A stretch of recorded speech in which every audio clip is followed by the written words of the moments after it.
ఇప్పుడు మీరు చూస్తున్న ప్రాపర్టీ అపార్ట్మెంట్లో 3 BHK ఈస్ట్ ఫేస్ ఫ్లాట్ అండి. ఇది లొకేషన్ విజయవాడ పోరంకి బందర్ రోడ్ నుంచి 500 మీటర్లోనే ఉంటుందండి. ఇది ప్లింత్ ఏరియా 1480 SFT అండి. Parking area 150 SFT, common area 380 SFT, total వచ్చి 1850 SFT అండి. యూడిఎస్ 77 గజాలండి. ప్రైస్ వచ్చి 83 లక్షలు చెప్తున్నారు, స్లైట్లీ నెగోషియబుల్.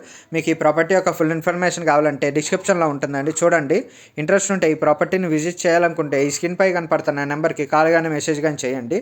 మీకు ఈ ప్రాపర్టీ నచ్చితే లైక్ చేయండి, షేర్ చేయండి, సబ్స్క్రైబ్ చేయండి. అలాగే మీ ప్రాపర్టీ సెల్ చేసే ఉన్నా సరే మమ్మల్ని ఒకసారి కాంటాక్ట్ అవ్వండి, ఫ్రీగా మార్కెటింగ్ అనేది చేస్తాం.